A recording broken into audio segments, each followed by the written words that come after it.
Alors, bonjour à toi. Alors, aujourd'hui, je vais te partager un truc un peu plus personnel. Je viens de parler avec mon père et on a parlé de, en fait, son enfance. Mon père est né au Cambodge. Enfin, mes parents sont nés au Cambodge et si tu le sais pas, il y a eu un génocide au Cambodge dans les années 70. Et en fait, bah, là, je viens de parler avec mon père et j'ai demandé plus de détails sur voilà, comment ça s'était passé et voilà, ce genre de choses. Et mon père, pendant un moment, travaillait dans une rizière et c'était à la frontière avec le Vietnam. Et à ce moment-là, en fait, le pays était en guerre avec le Vietnam. Et donc, un jour, il s'est fait bombarder par des canons et il a été touché à la jambe. Ce qui fait que même aujourd'hui, il a encore une cicatrice. Et bon, après, il m'a parlé aussi de d'autres moments et il m'a parlé d'un moment où euh, ah oui, pour traverser la frontière thaïlandaise. Donc c'était pour voilà pour quitter le pays en fait pour voyager vers la France. Il a fallu traverser la frontière avec la Thaïlande et c'était vraiment dangereux en fait. Ceux qui essayaient de traverser la frontière se faisaient tirer dessus avec des mitraillettes. Et ouais, du coup euh, entendre ça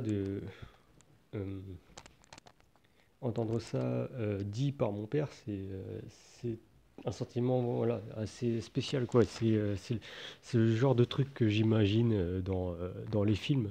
C'est le genre de truc que tu vois dans les films en fait. Et tu tu t'imagines pas forcément que ça arrive dans la réalité ou que ça arrive à un de tes proches. Alors je savais que mon père avait vécu des choses comme ça, mais j'étais jamais rentré vraiment dans les détails. Et bah, ce genre de choses, en fait, ça me fait réaliser hum, comment dire, que, je sais pas, on se plaint quand même beaucoup pour des choses assez futiles, alors que, voilà, il y a des gens qui ont vécu, je sais pas, des atrocités, et voilà, ils continuent de vivre, et nous, on reste, je sais pas, on est, enfin, je parle surtout de ma génération, on n'a pas forcément connu des guerres, des atrocités comme ça, et, euh, et on trouve quand même le moyen de se plaindre pour des petites choses. Et ouais, ça me fait réaliser que, voilà, garder en tête ces histoires, en fait. Moi, de base, j'ai jamais été vraiment intéressé par l'histoire. Je me souviens que quand j'étais en cours, les cours d'histoire m'ennuyaient énormément. Après, bon, je sais pas si c'était une question d'enseignement du professeur, mais voilà, ça ne m'intéressait pas de savoir qui était le roi en 1600 ou je sais pas quoi.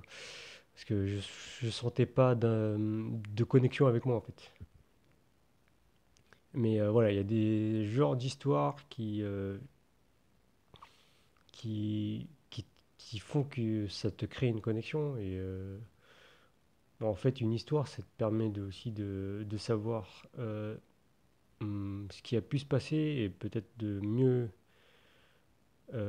comment dire, de mieux comprendre bah, le monde d'aujourd'hui aussi. Et peut-être par mieux comprendre comment est le monde aujourd'hui avec ce qui s'est passé auparavant, peut-être créer quelque chose de meilleur, créer un meilleur avenir. Ouais, pour éviter que des choses comme ça se répètent, enfin, les guerres, les choses comme ça.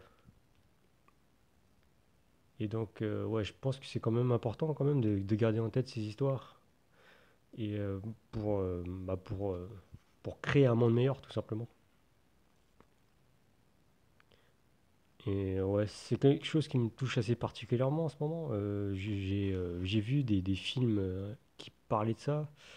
Euh, Bon, je rentre pas dans les détails, mais il y a un festival de films européens à Taïwan actuellement, et c'est gratuit. Donc j'ai assisté à ces films au cinéma. Et il y avait quelques films qui parlaient de réfugiés en fait. Donc c'était basé sur des faits réels. Et bah, le dernier film que j'ai vu, ça s'appelle Raphaël. C'est un film hollandais. Et ça parle du régime, je crois que ça parle vraiment du régime de dictature en Tunisie qui a eu lieu il y a quelques années, il y a plusieurs années. Et donc, ouais, il y avait des Tunisiens qui essaient de quitter le pays pendant la dictature et qui prenaient le bateau en fait pour quitter le pays. Et c'était aussi bah, dangereux en fait. T'en as qui se noyaient en pleine mer. Et ouais, c'est particulièrement frappant quoi. Et ça m'a fait un peu réaliser que voilà, les réfugiés, c'est pas quelque chose qu'ils font par plaisir, hein. C'est pour quand on décide de quitter son pays parce qu'on n'a pas le choix pour survivre, c'est pas pour rigoler. Et voilà, je me rends compte aussi avec ça de la chance que j'ai eue de grandir, d'être né et de grandir en France. C'est quelque chose dont on se rend pas forcément compte quand on est enfant. Mais voilà, quand on est plus grand, on se rend plus compte on prend plus conscience de ça, ouais. De la chance qu'on a de grandir à certains endroits. Et bah, je suis super, comment dire, je suis très reconnaissant pour mes parents pour ça.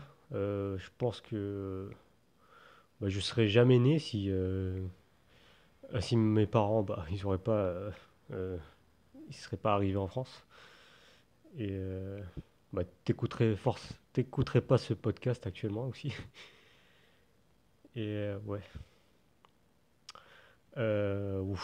J'ai pas de, je sais pas, j'ai pas trop de messages à faire passer particulièrement là, juste que, ouais, on a prendre conscience de l'histoire qu'on a et pas juste de l'histoire qu'on a, aussi de l'histoire de ses parents, des gens qui étaient là avant nous.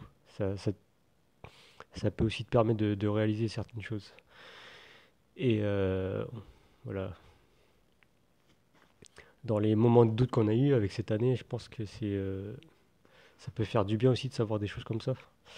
Et voilà, de penser à créer un monde meilleur, avoir soi-même un impact dans le monde.